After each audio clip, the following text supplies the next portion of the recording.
see if our horn works. I don't even know where the button is. He's like, what the f? Is it weak? I don't have a horn.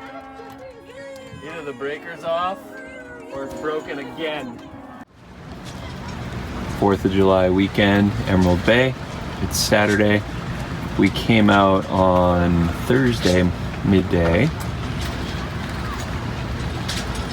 So 3 days on the boat. Here is the running tally of broken bits.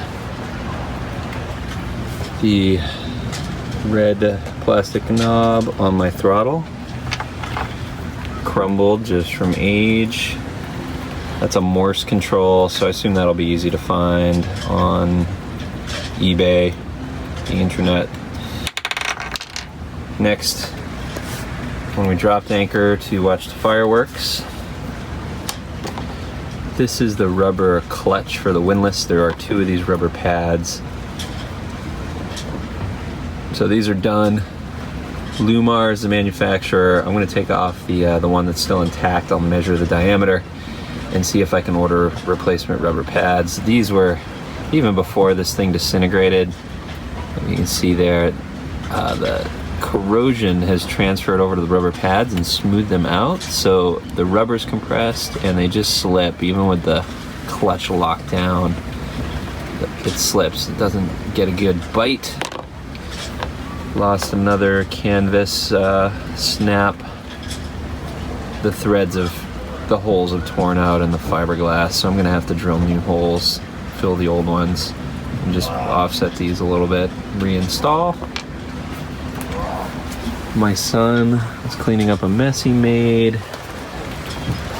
All it would have required was a damp rag, and instead he used the wash down hose and sprayed it a bunch of salt water onto the bed through the window. So the sheets, bedding is drying in the sun. The dog blew out one of my cushions. I'm gonna put together a separate video on this project, but the starter relay solenoid for the main engine is failing. So it intermittently fails to close, fails to start. When you push the start button, nothing happens. A gentle tap with a screwdriver right here usually results in it clunking over and operating correctly.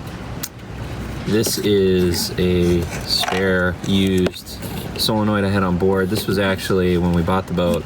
I think I have a video on it, but this one was wired up to combine the house bank to the engine start bank when the starter button is pressed. So anytime you're cranking, both banks are combined, and I think it was also wired so that whenever the windlass button is pressed, both banks are combined. I took that out because what would happen is cranking the engine or running the windlass would result in all the electronics rebooting from the voltage drop. So I have the banks fully isolated. So now I have a spare used solenoid, which is exactly what I need to install on the engine to get home. Last summer, I replaced the failed electric horn with a new electric horn.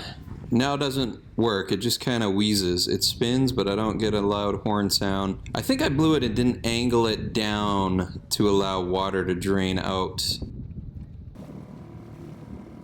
No complaints, they're all easy fixes. We had an amazing trip. The weather was hot, the water was cool. We had a great time, and we're all excited to get back out on the water again next time. Thanks for watching.